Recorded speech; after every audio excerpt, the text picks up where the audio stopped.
നമസ്കാരം.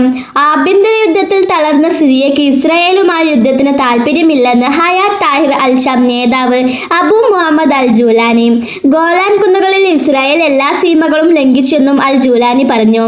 സിറിയയും ഇസ്രായേലും തമ്മിലുണ്ടാക്കിയ കരാറിന്റെ ലംഘനമാണ് നടന്നിരിക്കുന്നത്. പക്ഷേ വർഷങ്ങളോളം നടന്ന ആഭ്യന്തര യുദ്ധത്തിന്റെ ക്ഷീണം പുതിയ യുദ്ധത്തിന് ഞങ്ങളെ അനുവദിക്കുന്നില്ലെന്നും അദ്ദേഹം പറഞ്ഞു. പ്രദേശത്തെ ഇറാന്റെ സ്വാധീനം അപകടകരമായിരുന്നുവെന്നും അതില്ലാതാക്കാൻ സാധിച്ചുവെന്നും സിറിയയുടെ സ്ഥിരതയ്ക്കാണ് ഇപ്പോൾ പ്രാധാന്യം നൽകുന്നതെന്നും അദ്ദേഹം പറഞ്ഞു. സിറിയയിൽ വിമതർ അധികാരം പിടിച്ചതിനു ശേഷം കനത്ത വ്യോമാക്രമണമാണ് ഇസ്രായേൽ നടത്തിയത്. ഗോലാൻ കുന്നുകളിലെ ബഫർ സോണും ഇപ്പോൾ നിയന്ത്രിക്കുന്നത് ഇസ്രായേലാണ്.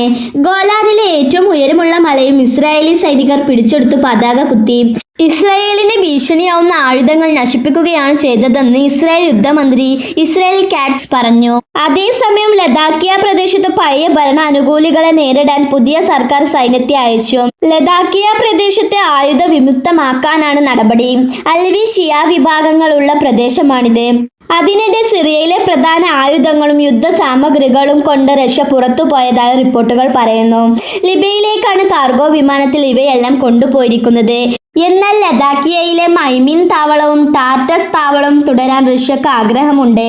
ഉന്നത സിറിയൻ ഉദ്യോഗസ്ഥർ ഇക്കാര്യത്തിൽ റഷ്യൻ പ്രതിനിധികളുമായി ചർച്ച നടത്തുകയാണ്. 1944 ഫ്രഞ്ച് ഭരണത്തിൽ നിന്ന് സിറിയയെ മോചിപ്പിക്കാൻ സോവിയറ്റ് യൂണിയൻ സഹായിച്ചിരുന്നു. അതിനുശേഷം സോവിയറ്റ് യൂണിയനുമായി അടുത്ത ബന്ധമാണ് സിറിയക്കുണ്ടായിരിക്കുന്നത്. പിന്നീട് ബഷാറുൽ അസദിന്റെ ഭരണത്തെ നിലനിർത്തിയത് റഷ്യൻ സൈനിക ശക്തിയാണ്.